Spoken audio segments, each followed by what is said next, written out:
Conrado, ¿cómo estás? Un gusto conocerte. Estábamos conversando antes de entrar a conversar al aire y sigue esta conversación. Sobre todo porque sos médico, se súper respeta a los médicos y sos cirujano. Los cirujanos no son de los las primeras especializaciones debe haber sido la cirugía, me imagino, ¿no? En la historia médica. Sí, de alguna manera sí, hubieron dos corrientes, Ujú. que eran los cirujanos barberos y los galénicos, unos que eran más del estudio y otros que eran más pragmáticos. Luego, con el devenir de los tiempos, se unificaron, pero sí, porque eran los que trataban muchas enfermedades en conflictos armados y demás, heridos, ¿sí? Che, y vos básicamente, después nos vamos a meter un poco en tu vida, en tu historia, en lo que haces, pero me gusta entender un poco tu profesión y tu mundo.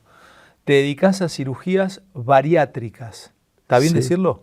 Sí, cirugía bariátrica y metabólica es un término más amplio y Te más pregunto, actualizado. debo decir, ¿cirugías bariátricas o cirugía bariátrica?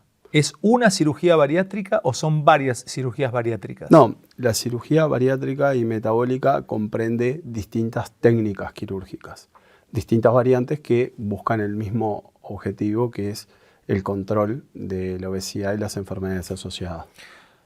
¿A qué se denomina obesidad? ¿Y a partir de cuánto, cómo saca el que te está viendo del otro lado tanto hombre como mujer que está viendo esta charla en el observador, cómo determina si es o no obesa, obeso? Bueno, hay varias maneras. La más simple, la más accesible y la más usada es el índice de masa corporal, que es muy simple de calcular, que es el peso del paciente en kilogramos dividido la estatura en metros al cuadrado. Cuando esa cifra está arriba de un valor de 30, ahí se considera que una persona padece obesidad. Hay otros indicadores, pero por practicidad o por simplicidad, el más utilizado es ese. Bien. Con respecto al metabolismo, en los que practicamos deporte amateur, que son los que te están viendo ahora, todos practican o salen a correr o bicicletean o van al gimnasio, etc. Por lo menos en Argentina hay una famosa frase que te la dicen después de los 40 años. Te dicen, no, lo que pasa es que tu metabolismo pasó de nafta a gas. Como que se te va poniendo lento el metabolismo y ya no es lo mismo quemar haciendo trabajos aeróbicos o anaeróbicos después de los 40, 45, 50 años que quemar grasa o que tu metabolismo se acelere cuando tenés 25, 27, 28 años o 30 años. Contame, ¿qué es el metabolismo y a qué se refiere cuando el metabolismo se vuelve más lento en una persona? Bueno, es muy interesante, amplia y difícil de contestar la pregunta. Con respecto a lo que es el paso del tiempo, en lo que es la etapa de la vida de un individuo, tenemos una etapa de crecimiento y desarrollo, Sí. en la cual es cuando, digamos, hay mayor demanda energética para generación de tejidos, para el crecimiento. Luego viene una etapa en la cual el fin del ser humano es reproducirse, entre, digamos, 20, 40, 45 años. Sí. Y luego viene una etapa en la cual entramos en una meseta.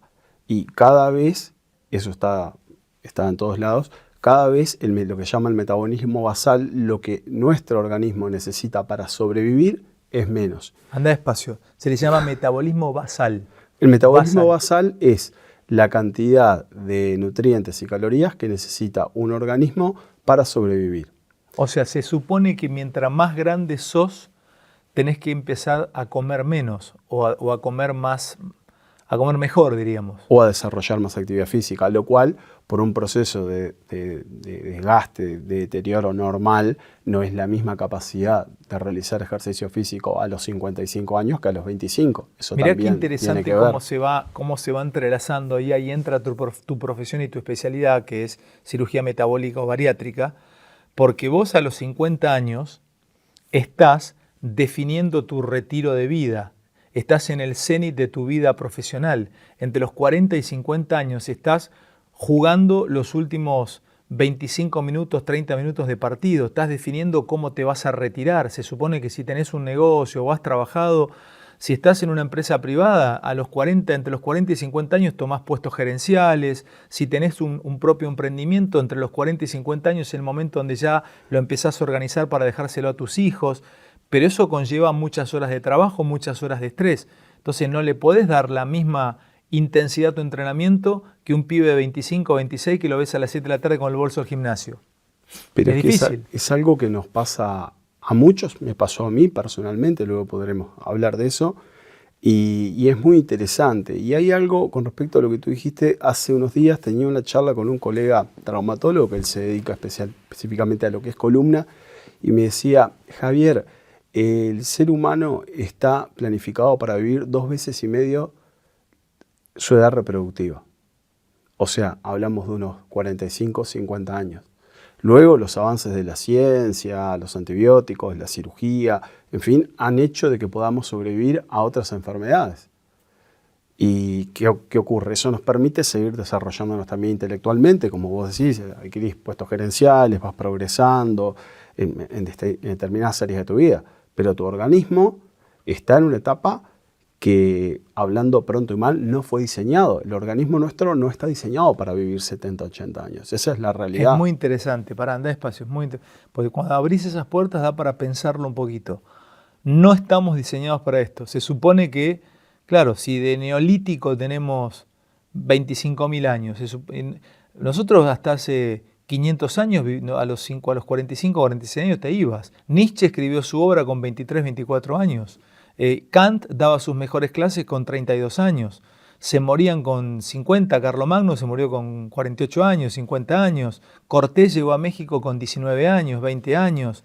O sea, tenés razón, o sea, nadie vivía 70, 80 años. Y sin embargo lograban desarrollarse intelectualmente. Claro. Y dirigir el mundo, gestar corrientes de ideas que se mantienen hasta hoy. Y hoy además, con 75 años, se supone que uno tiene ganas de seguir haciendo cosas. Yo conozco un montón de gente de 75, 80 años que está pleno. Por eso, Pero es que es muy interesante, porque mismo la Organización Mundial de la Salud ha cambiado lo que se considera joven hoy una persona hasta los 60 años, de edad media hasta los 80. Puedo errar algún número, y después se considera un adulto mayor hasta los 80, y no recuerdo si es anciano a partir de los 80. Qué lindo. Puedo cometer algún error, pero eso se ajustó a una realidad que se ve de que la población humana, nuestra especie, cada vez vive más, en base por la ciencia. Te digo algo con respecto a vos. Cuando uno va a un nutricionista, y puede ser un muy buen nutricionista, pero a mí me da no sé qué, si yo voy a un nutricionista y el nutricionista está muy excedido de peso. Si vos vas a entrenarte con un personal trainer y lo ves que cabeció una bomba atómica, decís, bueno, viste, qué sé yo. A veces choca un poco eso. Yo llego y te encuentro en la sala de maquillaje y te veo impecable físicamente, impecable, o sea, altivo, se ve que estás entrenado, se te nota que se te nota sano, ¿viste? Se te nota en tu piel, en tu mirada, en tu energía. Te pregunto la edad, me decís tenés 44 años, o sea, pensé que realmente, o sea, no me imaginé, pensé que no llegabas a los 40, pero ponele, tenés 44 años, y sin embargo me contaste que vos pasaste por un proceso en donde te sumaste un montón de kilos, engordaste y le empezaste a pasar mal, sobre todo en época de facultad, y lo que vos aplicás a pacientes, lo aplicaste a vos. O sea, está bueno eso, éticamente es muy correspondiente que esto ocurra. Contame cómo fue tu historia y qué pasó con vos. Bueno, yo cuando estaba en los tiempos de facultad, en los cuales tenía más tiempo, o sea, estudiaba, podía salir a correr a la Rambla, en fin, tenía un peso de unos 78 kilos. Estaba muy bien, podía hacer cualquier tipo de cosas, rendía obviamente intelectualmente, podía estudiar 10 horas por día. Luego fui creciendo, luego vino la especialidad en cirugía, empecé a dedicarle más tiempo a la parte profesional. Luego, naturalmente, fueron dos cosas que se fueron dando en paralelo. Por un lado, el crecimiento profesional, más trabajo, más horas dedicadas, las cuales el día tiene 24 horas, las tuve que sacrificar de lo que era la actividad física deportiva. Y también vino, o sea, la gestación de mi familia. Me casé, tuve 3 chicos. Y bueno, y eso fue llevando a que cada vez tuviera menos tiempo. El trabajo, el estilo de trabajo que tenemos hoy nos lleva muchas veces a alterar varias conductas, entre ellas la alimenticia. Comer delivery, o sea, a veces comer apurado, comer fuera de horarios. Y todo eso se fue llevando a que fuera adquiriendo y me transformara en obeso. ¿Cuánto llegaste a pesar? Y la última vez que me pesé estaba en 120 kilos y ahí no me pesé más. Y ahí tomé la decisión de emprender este camino que ya había algún caso en mi familia, pero fue una cosa pensada, o sea, luego de haber hecho múltiples dietas, entrenar hasta donde podía, después se me empezó a limitar, que tenía un problema de columna, lo cual me limitaba mucho en la actividad física. Claro, porque además una cosa, Doc, cuando vos hablas de una dieta o te dicen cambia los hábitos, está perfecto, cambio el hábito, te lo puedo mantener un tiempo, pero después, no sé, se te enferma un familiar, tenés una angustia laboral, tenés un cambio en tu vida drástico por alguna situación y no tenés ganas de comerte un puñado de nueces a la mañana, hacerte 2 huevos y probar salmón blanco a la tarde y comer bayas a la noche. Se te quema la cabeza, o sea, tenés un trabajo, tenés un problema, venís, te diste cuenta que tenés hambre, te agarran el auto manejando un embotellamiento, viste en estación de servicio, bajaste, está todo lleno de hidratos, tenés que comer hidratos, no te queda otra.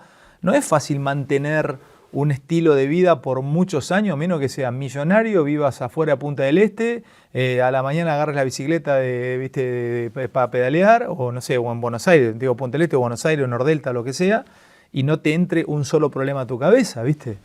¿Cómo haces mantener un estilo de vida 15 años, mantenerte? El estrés, te descerebrás, loco, ¿cómo haces? Imposible.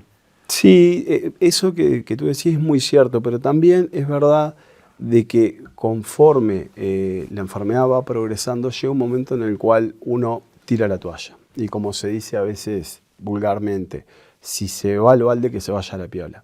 Y eso es algo, no sé si lo has escuchado nombrar. Es buenísimo. Sí, sí. Entonces yo un momento dice, ya está, perdí.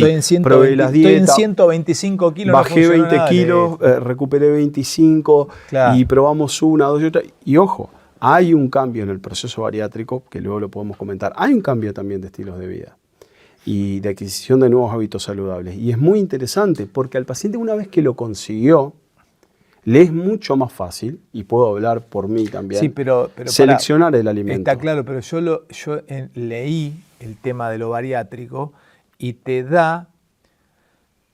frena, te ayuda para que el demonio del impulso no llegue a tu vida. O sea, yo tengo una cirugía bariátrica metabólica, me ayudás, o sea, se supone que me ayuda a controlar y a motivarme porque estoy viendo que tengo resultados. Si yo empiezo a motivarme, me empiezo a ver bien, me empiezo a ver la ropa, entonces, y sí, dale, te corro 42 kilómetros. ¿Puede pasar eso con lo bariátrico? Pasa muy frecuentemente. Pacientes que no caminaban, yo he tenido casos de pacientes que no caminaban 100 metros y que hoy están haciendo mountain bike. Te hago una pregunta. ¿Qué has visto? ¿Pacientes de cuántos? Porque me gusta hablarlo con los psicólogos o con los psiquiatras, que por supuesto no te dan los nombres, pero traen casuística. ¿Has visto pacientes de cuántos kilos? De 240, 250 kilos. 250 kilos. Sí.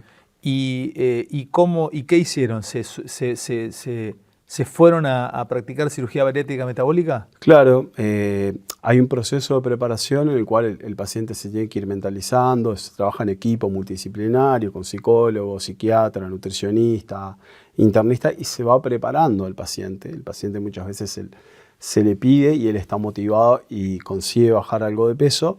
El paciente se va preparando y luego cuando llega el momento de la cirugía es cuando luego después empieza el descenso ponderal más acelerado. ¿Qué es la cirugía?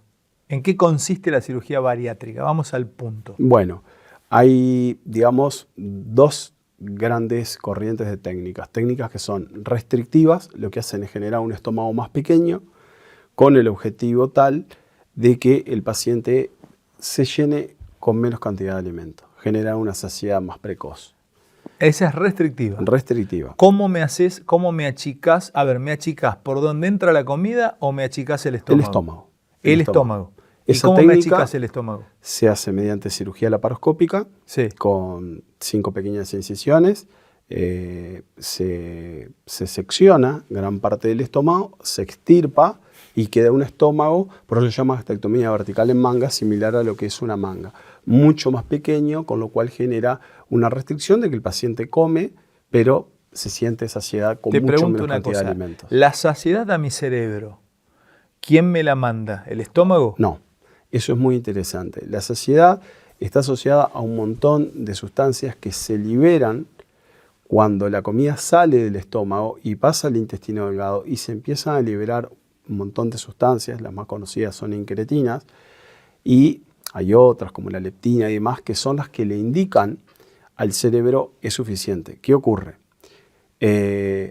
Como eso, el alimento permanece un tiempo en el estómago y esa voracidad de comer que tiene mucho que ver el ritmo de ingesta acelerado con lo que es la vida actual, que es todo rápido, todo ya y no hay una alimentación consciente, está mediando una pantalla, en fin, hace que la persona coma en exceso y cuando Andá le llega... despacio, Doc, es buenísimo, me encanta, me quedé ahora charlando con vos. Pará, ahora vuelvo, yo me acuerdo en la puerta donde estaba y vuelvo a entrar, ¿eh? No es que te saco y te saqué de tema.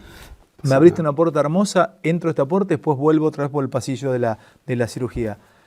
Me dijiste, dejamos la alimentación consciente. Totalmente. Está mediada por una pantalla, entre tantas cosas. Totalmente.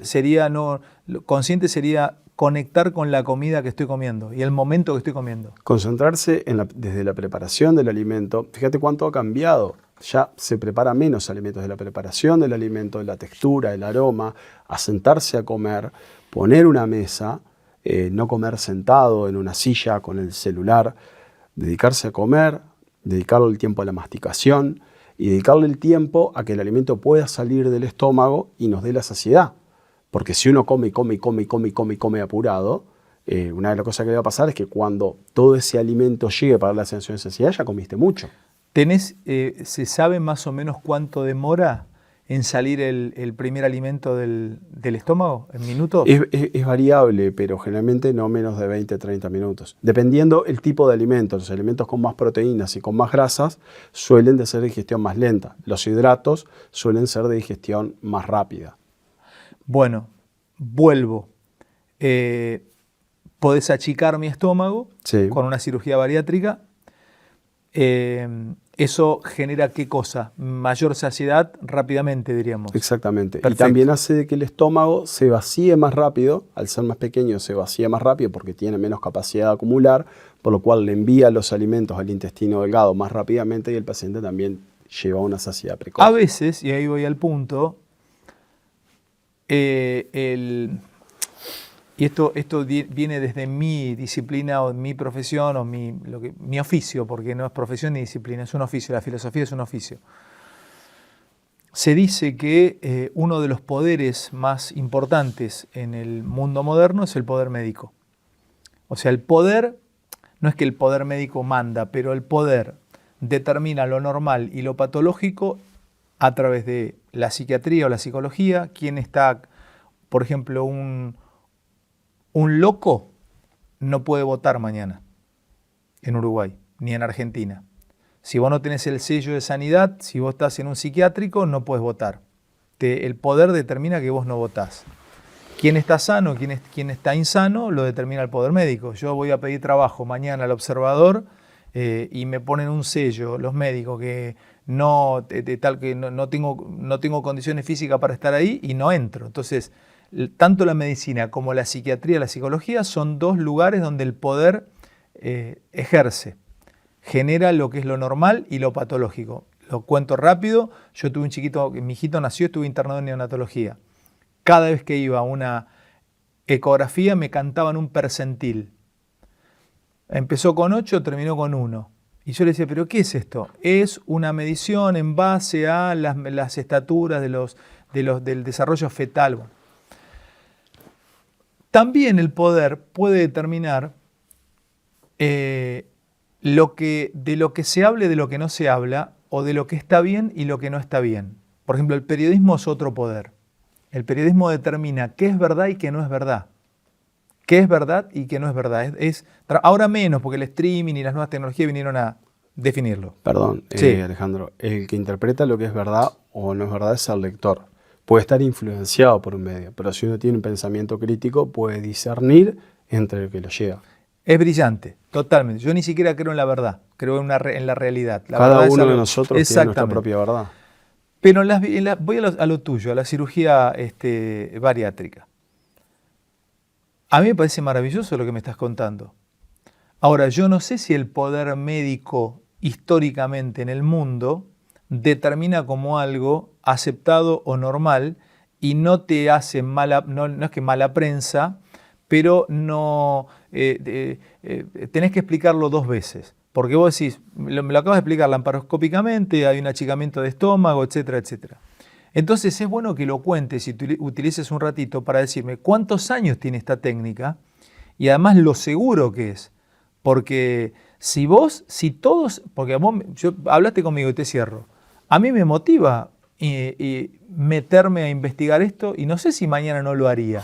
Tal vez lo haría, porque te veo físicamente que estás intacto, sos un poco más joven que yo no puedo controlar mi peso. Ahora, si todos nos lanzáramos a hacernos esto, mañana se terminaría gran parte de la industria alimenticia, comida basura, habría un montón de problemas menos para otras disciplinas médicas porque nos curaríamos. Entonces, contame dónde están parados ustedes. Bueno, vamos un poco por partes. Con respecto a cómo se determina cuando algo es patológico o algo es normal, la medicina se basa mucho en la estadística. Entonces, se habla mucho del riesgo-beneficio. Cuando se ve de que una condición, como en este caso la obesidad, hace que las personas vivan promedialmente de 5 a 12 años menos que los pacientes normopesos, naturalmente de que esto es patológico. Ahora, cuando se indica y por qué en algunos pacientes sí y en otros pacientes no, es cuando el riesgo, porque una cirugía como cualquier procedimiento tiene riesgo, cuando el riesgo de hacerla es mucho menor que el riesgo de no hacerla. Son decisiones que se basan en forma racional y hay consensos de expertos que se hacen a nivel internacional para determinar, y son cosas dinámicas. De hecho, los criterios para cirugía bariátrica cambiaron en el año 2022 por múltiples motivos que podríamos estar 2 horas. Pará, anda despacio. ¿En qué cambiaron? ¿En qué cambiaron? De que hasta el año 2022 se consideraba que los criterios, por ejemplo, un paciente tenía que tener un índice de masa corporal mayor de 40 o mayor de 35 con comorbilidades como diabetes, hipertensión arterial, colesterol alto, problemas osteoarticulares de columnas, apneas del sueño. ¿Y en el 2022 te lo bajaron a eso? Se bajó, porque ¿qué es lo que se vio? Lo que se vio es que la obesidad es una enfermedad que está declarada por la Organización Mundial de la Salud en el año 98, es una enfermedad relativamente joven, y después vamos a hacer un paréntesis y vamos a volver a eso, es de que se veía que al ser una enfermedad progresiva, esos pacientes se iban a seguir enfermando, iban a seguir ganando peso y que se iban a terminar operando después, habiendo perdido un montón de años de calidad de vida y entre medio de seguir una enfermedad que los iba a seguir hostigando. Entonces, cuando se ve de que además con el advenimiento de la tecnología la cirugía es cada vez más segura, o sea, no tenía sentido posponer algo que el paciente lo iba a terminar siendo mucho más enfermo y habiendo dañado mucho más su organismo. No sé si... No, clarísimo. No, me dejaste pensando. O sea, bajaron los estándares. Sí. Está buenísimo. Quiere decir entonces que el mundo ve que la obesidad es realmente una epidemia violentísima. Es una pandemia. Pero mira qué interesante esto. ¿Es una pandemia? Sí, es una pandemia. A ver, veamos lo siguiente. Analicemos, yo esto lo hablo mucho con nuestros pacientes. Hace poco tiempo, en la historia de la humanidad, hablamos de unos 80 años, llevémonos a los años 50, en los años 40, una persona con obesidad, un niño con obesidad, estaba considerado saludable. Totalmente. El niño gordito de rulitos, el hombre con su abdomen prominente, estaba considerado saludable. Cuando una persona estaba delgada, se la consideraba que era o porque estaba desnutrida, no tenía para comer, o tenía alguna enfermedad, un cáncer, tuberculosis, lo que fuese. Luego vino evolución y se pasa a la obesidad desde el punto de vista estético. Y se consideraba que lo estético era algo que deterioraba la calidad de vida, y aparecen un montón de dietas. Hay dietas cetogénicas que no son nada nuevo, están escritas por Atkins en los años 70, 80, no es nada nuevo. Y luego hay una etapa que es de fines de los 90, que es cuando se pasa a considerar una enfermedad, que es cuando se ven en los estudios de que el paciente obeso vive menos, tiene menos calidad de vida, tiene más incidencia de patología mental, como ansiedad y depresión. Y bueno, ahí es cuando, fíjate en qué poco tiempo hay una evolución de considerar algo de ser saludable hacer algo estético, hacer un problema de salud, hacer una pandemia. Estamos hablando... Ahora me volviste loco, yo me voy a poner a estudiar esto porque me encanta. Es justamente lo que me encanta y lo que estudio yo en filosofía. ¿Dónde se producen esos quiebres o esos cambios, esos acontecimientos que cambian la mirada sobre algo? ¿Se puede saber más o menos por qué cambió de la obesidad como algo saludable? ¿En qué pasó en el medio? ¿Por qué después pasó a ser algo estético? ¿Hubo algún descubrimiento o alguna técnica? ¿Hubo algún quiebre de algo? ¿Alguna moda? ¿Qué cambió eso? Lo de la moda sería muy superfluo hablarlo, pero en la última etapa, que es cuando pasa de considerar algo estético a un problema sanitario, es porque hay muchos estudios que se hacen de mortalidad cardiovascular. Por ejemplo, hay uno muy conocido que es el estudio Framingham, que se sigue haciendo, en el cual se empiezan a correlacionar la mortalidad a nivel cardiovascular, por ejemplo, que es de las primeras causas de muerte junto con los tumores, y a ver cuáles eran, o sea, qué era lo que lo originaba. Y se empezó a ver de que los pacientes que padecían obesidad se morían mucho más, se morían antes. Hay una frase que siempre, dos cosas que siempre le comento a los pacientes. ¿Cuál es la población más longeva del mundo, Alejandro? La que tiene más esperanza de vida al nacer. ¿Cómo? La población más longeva del mundo. ¿Hoy dónde está? Sí. ¿Será Japón? Japón. ¿Cómo son los japoneses en general? ¿Cómo son? Si me apurás, tienen una alta ingesta de pescado, de omega 3 y yo no sé si todavía ahora, pero se comían hidratos no procesados, comían arroz. Y básicamente su complexión son delgados y pequeños. Y son delgados y pequeños. Salvo los luchadores de sumo que tienen que hacer una dieta especial. Bueno, eso es un arte para ellos. Pero son delgados y pequeños. ¿Y no te llama la atención eso? Otra cosa que siempre le digo a un paciente, usted dígame cuántas personas conoce que tengan 90 años y pesen 150 kilos. La mayoría de los que ves son pacientes los que llegan a esa edad, pacientes que son delgados. ¿Te habías preguntado eso alguna vez? No, y me acabas de quebrar el cerebro. Es interesantísimo. Y bueno, muy bueno, en serio.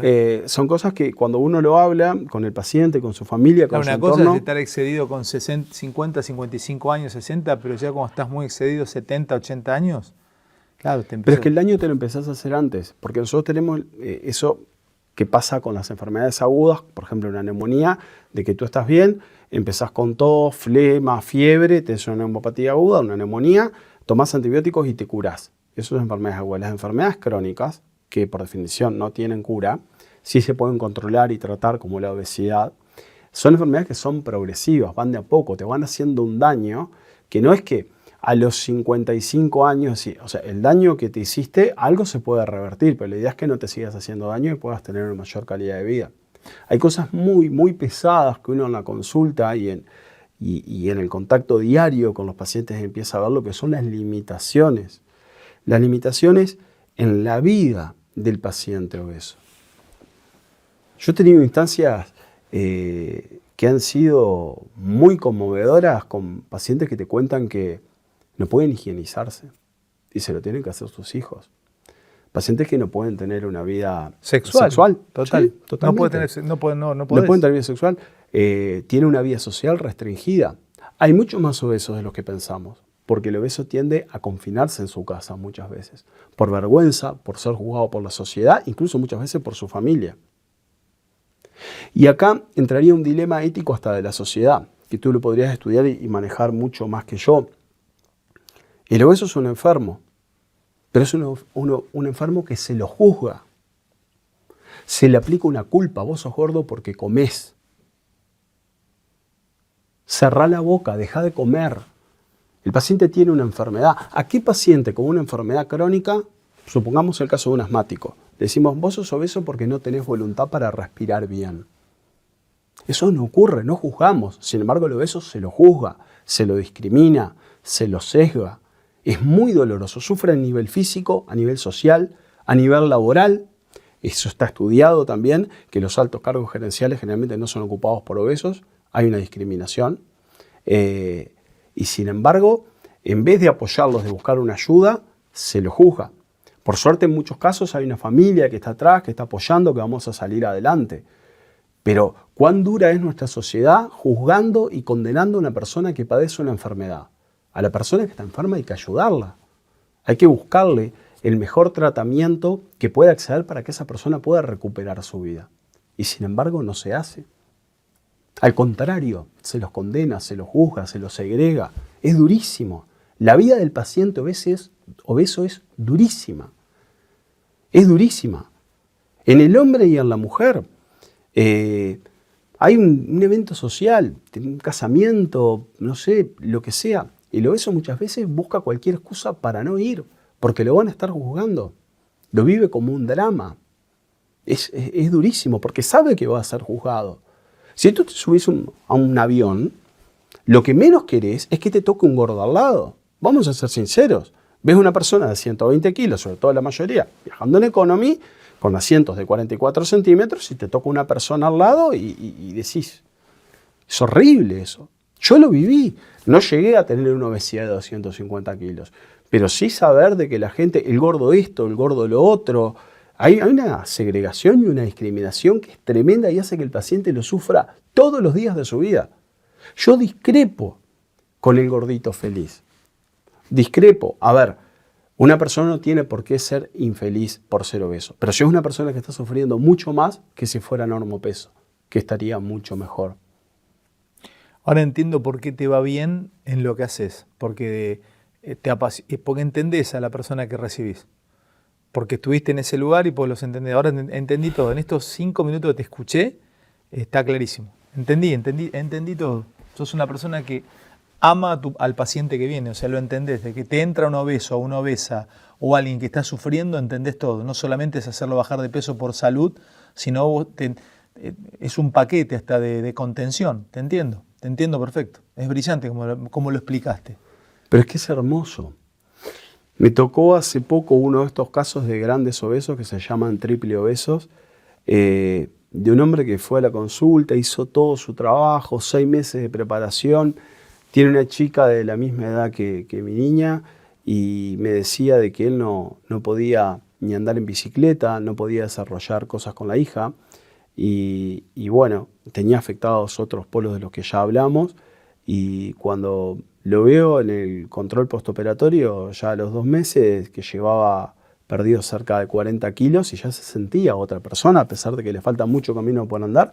Empezamos a hablar, él empezó a hablar, dice, yo le voy a sacar, no puedo enseñarle, le voy a sacar las rueditas a mi hija, andando en bicicleta con ella. Yo voy a volver a poder ser lo que era hace 40 años. Y fue una situación conmovedora porque es una iguana y el que lo entendió... que fue una cosa tan emocionante que terminé, le escribí a mi esposa, no sabes lo que me pasó, de terminar llorando con el paciente, abrazado, porque estábamos muy emocionados los dos, porque él sabía ya lo que había conseguido y lo que se le venía hacia adelante. Te da esas cosas hermosas, la posibilidad de poder transformar, ayudar a transformar la vida de una persona desde lo más íntimo de su ser, de cómo se siente, hacia sus circunstancias, yo soy yo y mi circunstancia, a cómo la sociedad lo va a ver, porque no va en un tema ya estético, olvidémonos de la estética, que la estética tiene tiene importancia en la vida de un ser humano, pero mucho más importancia tiene cómo se sienta uno y cómo siente que se relaciona con la sociedad, y eso es hermoso. Che, me dejás helado, loco, de verdad te felicito, es impresionante cómo pensás. Vuelvo otra vez a lo técnico. Me contaste achicamiento de estómago, es una cirugía bariátrica metabólica. ¿Qué otra técnica hay? ¿Qué otra cosa? ¿En qué consiste? Hay múltiples técnicas, después estamos en lo que son procedimientos restrictivos y disabsortivos. Vamos de restrictivo. Restrictivo, básicamente, el que más se usa hoy es la manga gástrica, que es el achicamiento del estómago, que se reduce el volumen del estómago en un 80%. ¿Eso lo haces con laparoscopía? Eso se hace por laparoscopía. Ese es el que me explicaste recién. Sí. Listo, pásame el otro. Y luego vienen las distintas familias de bypasses gástricos. El bypass gástrico también se hace por laparoscopía, es un procedimiento un tanto más complejo. ¿Qué es el bypass? El bypass es justamente, achica el estómago también, pero redirecciona lo que es el pasaje de los alimentos. Evita algunos sectores... ¿Sacás una parte del estómago o lo achicás? No. El estómago en ese caso no se saca, queda una parte que queda excluida, que sigue produciendo jugo gástrico y demás, pero lo que se hace es que el alimento pase desde ese estómago pequeño y se saltee, por eso es la palabra bypass, un sector del intestino delgado. Te hago una pregunta. Me quedé pensando esto y nunca lo pude consultar a alguien especialista en esto. Yo tengo algunos amigos que han hecho este tipo de cirugía y les ha ido muy bien en Argentina. Si yo, si me voy a una cirugía como vos me estás planteando, me achicás el estómago y yo por estrés y por ansiedad sigo comiendo, o sea, es automático que cuando achique mi estómago voy a tener menos hambre y voy a tener más saciedad. Digo, porque podría, o yo cuando hago esta cirugía estoy obligado a seguir una especie de camino de orden en las comidas de por vida. Es interesantísimo lo que vos me decís. Hemos hablado mucho de cirugía bariátrica. Yo prefiero siempre el término tratamiento bariátrico y lo defino que tiene 3 etapas. Una etapa de preparación, como te decía, previa, que es con psicólogo, nutricionista, porque tenés que prepararte para el cambio que se viene. ¿Por qué psicólogo? ¿Por qué tendría que ver un psicólogo? Y por la conducta alimentaria. Porque tiene, o sea, uno de los vínculos, y si no el vínculo que tenemos más antiguo en nuestra vida es el vínculo con el alimento. Cuando un niño nace y se prende al pecho de su madre, de las primeras sensaciones que tiene es el alimento en su boca. Y los alimentos generan un montón de emociones. A ver, lo vemos en un bebé, luego de que es alimentado queda como un estado... Ayer le di la primera comida de mi bebé, por primera vez. Ayer empezó a comer. Qué lindo. Palta. Le di palta. La cara de asco que me puso. Di 3 días de palta y hoy banana. Acá en Uruguay empecé con banana. Sí. Y la banana lo enloqueció la banana. Sí, la banana, el puré de manzana. La palta fue una cosa. Pero qué importancia tiene, y el tema sería muy largo, porque muchas veces el inculcarles esos hábitos alimentarios saludables desde la niñez tiene que ver con el futuro. O sea, de la misma manera que a veces los padres nos educamos en transmitirles valores, respeto, empatía, en fin, no nos preocupamos. O sea, uno puede hacer todo esa parte, pero también hay que enseñarles a comer. Ahora, a los está bien, niños. Doc, pero ¿cómo hago? Mira, yo tengo un amigo que es jugador de tenis profesional y la nena tiene 3 años. Y no tocó nunca azúcar. Una vez estábamos en una cena social y por error la nena agarró un vaso de Coca-Cola de una nenita al lado, ¿viste? De 6 años. Se armó un quilombo. ¿Cómo dejás un vaso de Coca-Cola al lado? ¿Pero qué me estás haciendo? ¿No ves que nunca tomó azúcar? Yo, bueno, boludo, pero tampoco estaba tomando, ¿viste? Ácido nítrico, qué sé yo. Bueno, y ahora está con quilombo, porque la nena tiene 4 años y empezó con cumpleaños. Nos pasó a todos. ¿Y cómo haces, hermano? ¿Cómo haces a decirle, cómo hago controlar a la bebé si hasta los 3 años estaba en casa, pero ahora va a un cumpleaños y le pone una chocotorta adelante, se tira de cabeza como... De la misma manera que luego lo vas a tener que hacer para explicarle lo que son los efectos del alcohol, de las drogas, educándolos. Claro. A ver, esto te va a hacer bien, esto te va a hacer mal, esto te va a enfermar. ¿Esto debería ser para la comida? Por supuesto. No nos lo han hecho. No podemos hablar, de la industria alimenticia podríamos estar 3 horas hablando. Es maquiavélica. Las galletitas, no sé si se pueden nombrar. Dale. Las galletitas Oreo y muchos ultraprocesados están diseñados para generar de que la persona las siga comiendo y comiendo y comiendo. Llevan jarabe alto en fructosa, que la fructosa no atraviesa la barrera encefálica, entonces a veces no se puede censar los niveles de azúcar que se elevaron, generan resistencia a la insulina, hígado graso y demás, y se utiliza por eso y porque es mucho más barato que el azúcar. Tú me hablabas del poder médico hoy, yo te hablo del poder de la industria alimenticia. No llegas a Paysandú si seguís hablando así. No llego. Dos gomas del auto. No, pero no llegas a Paysandú. Pero está en todos lados. Está en todos lados. Lo pueden leer donde quieran. Ultraprocesados e industria alimenticia. El caso de Nestlé, hace poco lo leí, cuando no podemos seguir hablando de eso, pero cómo hacían para vender los suplementos y se los daban a las madres para que estuvieran más libres y luego las madres no tenían más leche materna porque si dejan de dar por unos días se le corta la leche a la madre. Eso lo pueden encontrar en todos lados. Es maquiavélica la industria alimenticia. Lo que ha hecho con la sociedad es gran parte responsable el estilo de vida moderno y la industria alimenticia de esta pandemia que estamos viviendo hoy. Por supuesto que sí. Y hay una simbiosis porque hay una industria farmacéutica a la cual también le sirve que las personas se enfermen. Porque luego vendemos los medicamentos para tratar la hipertensión, la dislipidemia. Tremendo, ¿eh? Tremendo. Y tenés muchos cojones y muchos testículos de decirlo y de contarlo, porque además, ¿sabés qué noto? Que te duele la obesidad, loco. Te duele, la sentís en tu piel, te duele. Sí. Te duele, te duele, te duele. Te Es duele. que lo tuve en mi familia. Claro. O sea, yo soy hijo de padre y madre diabéticos, obesos. Perdí a mi padre con 52 años, también obeso, diabético, dislipémico. Es algo que me toca, no por casualidad hice cirugía bariátrica. Uh-huh. Y bueno. Qué bárbaro. O sea, perdiste a tu papá Sí. en algún punto por esto, ¿Por esta obesidad. enfermedad? Por obesidad. Sí. Y terminaste haciendo cirugía bariátrica. Sí. Qué bárbaro. Sí. Lo que es la psiquis, che. Sí. Todo tiene Lo que es la psiquis, qué bárbaro. Seguí contándome. Bueno, con de las respecto a los técnicas. procedimientos, lo que te decía es, cuando los bypasses gástricos, que lo que hacen es que reducen el tamaño del estómago y hacen de que los alimentos pasen por otras vías, se saltean, por eso la palabra bypass, se saltean un sector del intestino, generan otros dos mecanismos. Tienen un mecanismo de restricción, tienen un mecanismo por el cual de lo que el paciente coma hay una parte que no se va a absorber, porque hay una parte del intestino por la cual la comida no va a circular, entonces se va a absorber menos.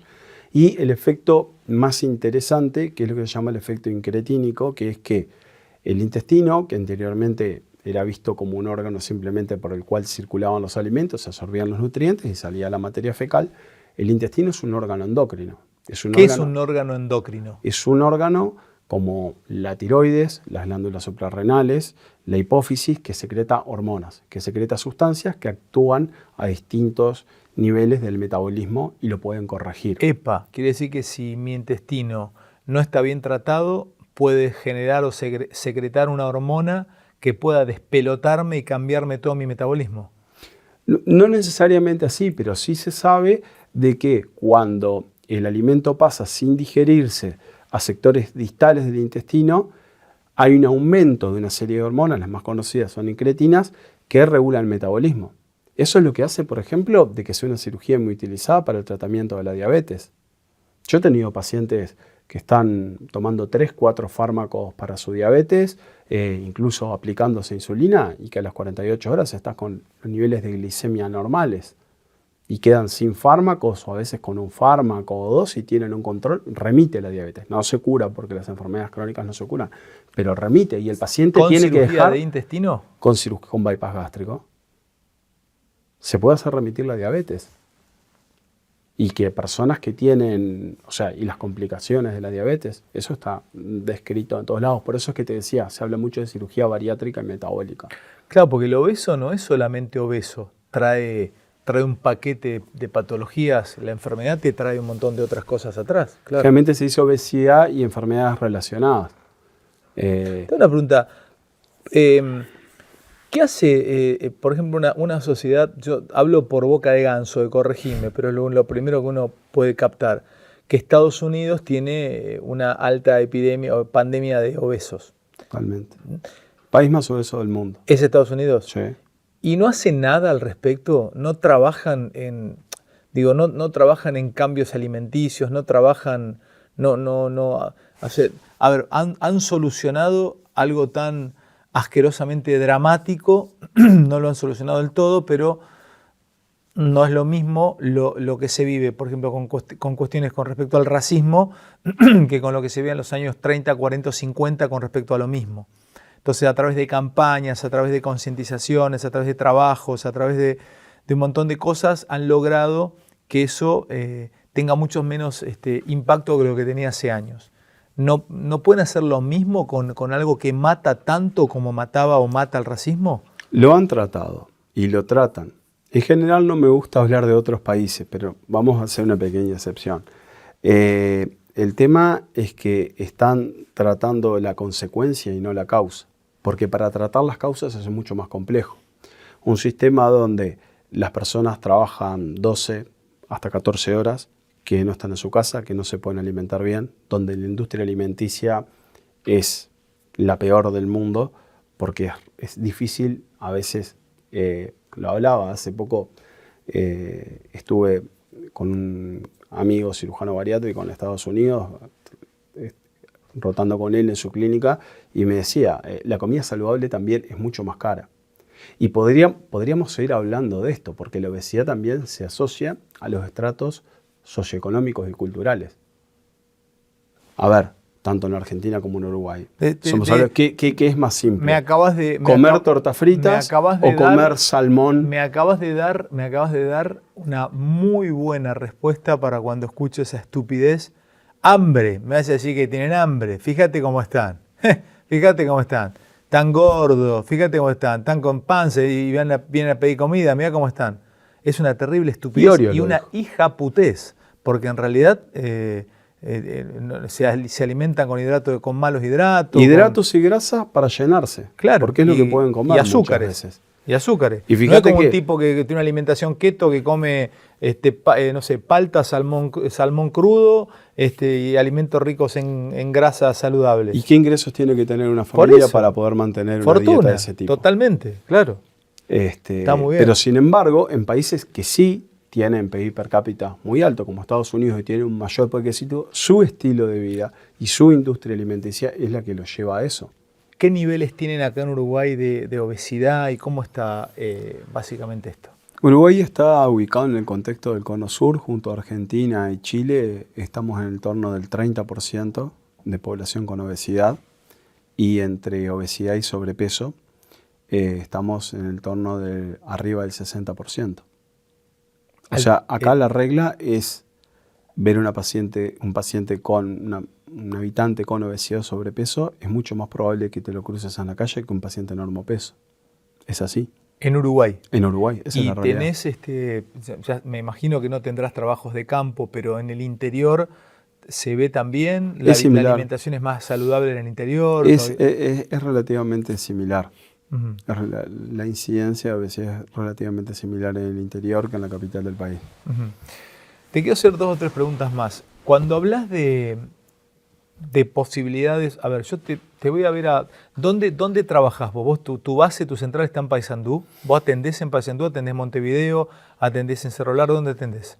Nosotros somos un equipo de 18 técnicos que estamos en Paysandú, en Montevideo y en Cerro Largo. Sí. El Uruguay, al ser un país pequeño, nos permite desplazarnos de un lugar hacia otro. ¿Y dónde operás? ¿Operás en los 3 lugares? En los 3 lugares. Operás en los 3 lugares. Solo el que te va a ver, suponete yo te voy a ver y no me quiero operar, ¿tenés alguna alternativa para trabajar con vos sin entrar a cirugía? Sí, por supuesto. Te quiero preguntar esto, por ejemplo, ahora se pusieron de moda por Luis Miguel y algunas estrellas de Hollywood esas famosas vacunas que te van cortando el hambre. La semaglutida. La semaglutida, no me acordaba el nombre. Sí. ¿Eso funciona? ¿Lo das? ¿También trabajás eso? Funciona. En el Uruguay se aprobó su uso por el Ministerio de Salud Pública hace menos de un mes. Funciona, si bien en algunos casos así de manera irregular. Nosotros no prescribíamos porque era un fármaco, al no estar avalado por el Ministerio, no podemos hacerlo. En este momento sí se puede hacer. Es un tratamiento que puede dar muy buenos resultados, pero hay que tener en consideración 2 cosas. Primero, de que es un tratamiento a muy largo plazo, es costoso y no conocemos la seguridad porque es un fármaco relativamente nuevo para decirte, bueno, a 5, 10, 15 años, ¿cómo voy a estar? Pero funciona. Claro. En muchos pacientes funciona, pero está un escalón por debajo de la cirugía bariátrica. Entonces se utiliza para pacientes que quieren perder algunos kilos, que tienen sobrepeso, que es el índice de masa corporal entre 25 y 30, que no califican para una cirugía bariátrica, y de hecho fue un fármaco que fue desarrollado para la diabetes. Uh-huh. Luego se vio de que los pacientes perdían peso. Pero es un muy buen fármaco. Es un muy buen fármaco. ¿Cómo trabajas cuando te va a ver alguien? ¿Trabajas con todo el equipo? ¿Dónde te va el tipo? Porque de pronto alguien te está escuchando y le partiste la cabeza y dice, che, se terminó, mañana voy a hablar con este médico, voy a hablar con vos, voy con tu equipo. Doc, ¿cómo trabajás? ¿Cómo haces? ¿Te van a ver a vos? ¿Te escriben a la clínica? ¿Cómo es el proceso? Contame. Generalmente escriben a la clínica por las redes o por la web, o los pacientes hoy todos googlean cirugía bariátrica, en fin, encuentran a mí o a otro equipo y bueno, se contactan, se les da información, el paciente tiene que leer, un paciente siempre para tomar una buena decisión tiene que estar informado. Luego de que él está informado, el paciente concreta una cita y ahí es evaluado por el equipo. Lo ve psicólogo, lo ve nutricionista, lo ve cirujano. ¿Cómo me gusta que trabajes interdisciplinariamente? Qué maravilla, porque desde que estás sentado acá me hablas de la posibilidad de que trabajen con psicólogos, que trabajen con otros médicos, trabajas en equipo, haces un abordaje, o sea, integral. Sos holístico para trabajar. No hay otra manera de hacerlo. Qué Si bárbaro, lo haces de otra manera, lo haces mal. Y es importante. Yo a veces le digo al paciente, siendo cirujano, mire, yo voy a tener un rol en la preparación, luego lo vamos a operar y después tenemos la etapa que para mí es más importante, que es el seguimiento postoperatorio, que es seguir ese paciente en sus cambios, porque es un paciente que va a cambiar mucho en su vida. Y en ese seguimiento, el psicólogo, el nutricionista, el internista, el psiquiatra tienen a veces un rol mucho más preponderante que el que tiene el cirujano.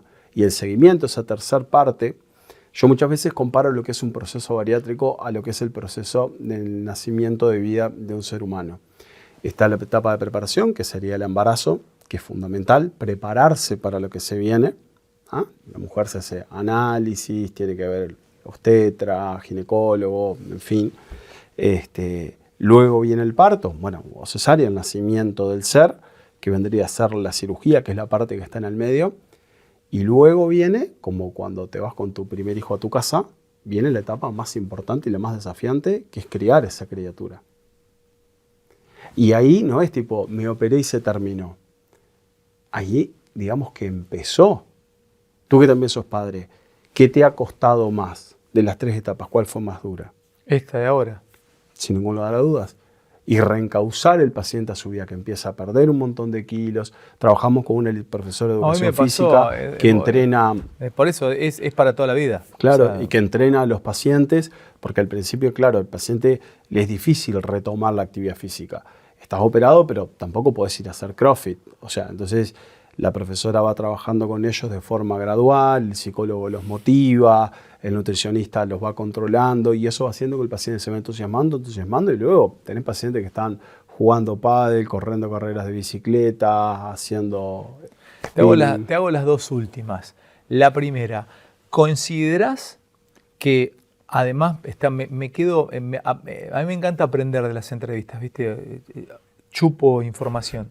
Me llevo esto, entre otras cosas de hoy, de esta conversación con vos. A mayor edad tenés que ir bajando, tenés que ir dejando kilos. No, por supuesto que sea algo no saludable, pero claro, o sea, tu metabolismo le tiene que costar cada vez menos mantener, tenés que ir bajando de peso. No puedes llegar obeso o excedido de peso a los 70, 80 años. Eso me lo llevo. Otra cosa que te pregunto. ¿Estás de acuerdo con el ejercicio con peso a medida que van pasando los años? Porque ahí tengo la mitad de la biblioteca dice que tenés que trabajar con menos peso, hacer cargas aeróbicas y otros te dicen no, el músculo salva. Vos tenés que ir musculando cada vez más cuando te vas poniendo grande porque vas perdiendo masa muscular. Ni una cosa ni la otra. Las dos son válidas. No son excluyentes. Por un lado, la masa muscular es fundamental porque a mayor masa muscular, tu organismo necesita mayor cantidad de calorías para mantener ese músculo. Claro, exactamente. Por otro lado, te va a mantener más sano. Pero por otro lado, también es cierto que la parte cardiovascular depende del ejercicio aeróbico, más que del anaeróbico, del de carga. Entonces son complementarias, no es ni una cosa ni la otra. Es como el que va al gimnasio y un día hace más aeróbico, o hace cinta, o sale a caminar, y otros días sí puede hacer ejercicios con carga. No son excluyentes, son complementarios. Y hace mucho tiempo leí un libro. Primero encontré una serie en Netflix de un tipo que descubrió, en realidad no él, un antropólogo descubrió un enterramiento de 50 gladiadores afuera de Roma.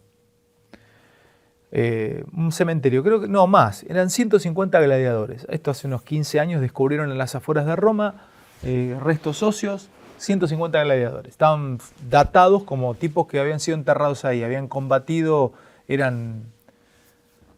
porque, eran artistas los tipos, los gladiadores no iban a matarse, ¿viste?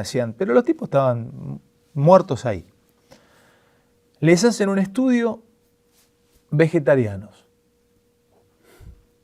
Había un tipo que hace la serie en Netflix, no recuerdo, el artista marcial, hacía MMA, se había roto ligamentos cruzados de las dos rodillas, 2 veces en una rodilla y otra en la otra rodilla. El tipo estaba a punto de dejar de entrenar, entonces a través de esto empieza a recorrer el mundo para ver de qué manera alimentarse.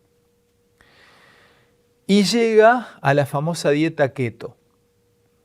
Entonces, y me queda esto en la cabeza, te lo quiero plantear para cerrar esta noche, esta charla hermosa que hemos tenido. El tipo dice, ¿qué ha pasado o cuánto tiempo ha pasado desde que se empezó a sembrar a hoy? Doc, 25.000 años. Las primeras ciudades, Uruk, esas ciudades en Sargón de Akkad, esa Babilonia, 25.000 años. O sea, hace 25.000 años que dejamos de ser cazadores y recolectores. Hace 25.000 años que descubrimos algo llamado trigo. Hace 25.000 años que como pan, centeno, cebada procesado. Entonces yo en 25.000 años no puedo dar un salto genético, no puedo adaptar mi intestino en 25.000 años. Un salto genético, una adaptación genética se da en millones de años. Te cierro, para que te cierro la idea. Entonces el tipo dice, si yo soy cazador-recolector y en 25.000 años me cambiaron esa cultura, si yo cazo un conejo y yo me como hasta la piel, me como la grasa al conejo, le chupo los huesos al conejo, le como la grasa, la carne, la proteína. ¿Qué como? A ver, ¿pan? No había pan hace 25.000 años. ¿Qué tengo que comer? Bayas, nueces. ¿Y cada cuánto como? Porque yo por ahí cazo un conejo hoy, pero por 3 días no cazo ninguno. Si tuviésemos esta charla hace 50.000 años en Uruguay, entonces ¿no debería alimentarme como hace 30.000 años? ¿Qué había en Uruguay hace 30.000 años? O sea, avestruces, ¿qué como? Es espectacular esto que estás diciendo, porque es una charla que la tengo muchísimas veces con el paciente en la consulta. Le digo, pasamos de ser cazadores y recolectores, donde se comía cuando se cazaba. Sí. Pero fíjate, estamos hablando de miles de años de la evolución génica. Pero pensemos en esto. Pensemos en 200, 300 años. Primero logramos salar la carne, luego vinieron los enlatados, después aparecieron las heladeras. Pero discúlpame, ¿está bien salar la carne? No, es cancerígeno, pero dejamos de lado, era la manera que tenían para conservarla. Ah, para conservar, sí. O sea, Sí. No está bien para nada. Pero lo que te quiero decir es en cuánto poco tiempo cambió nuestra cultura alimenticia. Luego vinieron los deliveries y por último los 24 horas. Es buenísimo. Con delivery. Es Entonces, tremendo. vos tenés un genoma que no pudo evolucionar en el tiempo para adaptarse al cambio cultural y de estilo de vida que tenemos hoy, en el cual cualquier persona, desde una app de celular, sin siquiera ir a buscarla, porque recordaremos que antes, cuando uno quería comer algo, iba a la pizzería a comprar las empanadas, aunque sea te tomabas el trabajo de ir. Hoy ahora es viene acá. bueno, perdón, el nombre Sí, era, sí. y vienen y, o sea, no haces nada. O sea, y lo peor es que estás mirando Netflix, mirando así, viene la comida y seguís comiendo estando quieto.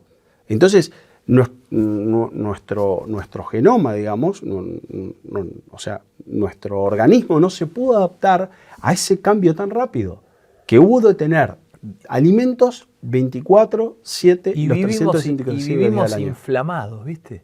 Pero es que la obesidad es una enfermedad inflamatoria, es una Vivís enfermedad crónica, inflamado. progresiva, degenerativa, no transmisible, inflamatoria. Tenemos Escuché un esto estado último, pará, inflamatorio. me engancho hablando con vos. ¿Estudiaste el mate? ¿Qué te parece el mate? El Te lo dice mate- un tipo, un tomador de mate. Yo nací uruguayo, yo tomo mucho mate. ¿Qué te parece el mate para el metabolismo? ¿Qué te parece? El mate es una infusión, como tantas otras, que depende de cómo se tome. Si se toma a la temperatura adecuada, ¿Qué es adecuado para vos? ¿Muy caliente? No, lastima? menos de 70 grados, porque ahí aumenta el riesgo de cáncer de esófago. O sea, la gente Sabés que sacarla acabas de dar la una frase que caldera. tal vez es la frase de la charla. No, pero me encanta. No, pará. Entrá ahí. Es factor de riesgo para el cáncer de esófago. ¿Vos me tomar el estás mate con cargando? agua hirviendo. ¿Me No, estás te cargando? estoy diciendo en serio. No se debe tomar el ¿Menos mate de con agua. 70 grados Sí, habría que pero tomarlo? 70 grados el agua está muy caliente. Trata de bañarte con el agua a Pero vos 70 estás grados. loco, Te acá vas a quemar. Pero lo máximo, acá te lo deben tomar en 85 grados, 80 o 90. Si lo hierve el agua y le echan un chorro de agua fría. ¿Vos me estás cargando 70 grados? ¿Te lo escupen al mate con 70 grados? No, es una cuestión de costumbre. El ser humano tiene una capacidad de adaptación tremenda. Sí, es así. No deberíamos Vos sabés tomar que yo voy a bebidas empezar a tan tomar mate a 70 grados, ¿no? Como calientes. máximo, Te vas a ¿no? acostumbrar. Como máximo. De hecho, hay pavas de estas eléctricas, pavas, mirá, no soy mocandera, Sí. estoy hablando con un argentino y le digo pava, que le podés graduar la temperatura y lo sacás a 70 grados. Es el agua que ¿Vos se debería tomás tomar mate? más. Tomo mate, no soy un gran fanático ¿A del mate. 70 pero grados o tomo. a menos? Sí. Ah, no, el dato que me acabas de dar. Es buenísimo. Claro. Pero es factor de riesgo para cáncer de esófago. Tomar bebidas muy ¿Y es calientes. común el cáncer de esófago? Sí, es. O sea, no es de los más comunes, pero tiene una alta letalidad. Son muy pocos los que se pueden salvar. Bueno, te quiero decir que me quedé alucinado con esta charla. Yo también. Llevamos 1 hora y pico, me quedé fascinado. Sos crack, pero crack. Muchas gracias, Crack. también. Se te nota tu cultura, hermano. Estás recontraformado, vas por todos lados, amás lo que haces, amás a la persona que curás y que cuidás. Se nota. Te felicito. Muchas Te gracias. felicito. Y bueno, ya saben, lo pueden encontrar. ¿Cuál es tu Instagram? ¿Usás tu Instagram personal o el de la empresa? No, uso el de la clínica que es Cliva Uruguay. Te felicito. De nuevo, dame la mano porque realmente he aprendido mucho Un con placer, vos. Alejandro. Yo Gracias, también, hermano Andrés. mío. Muchas gracias.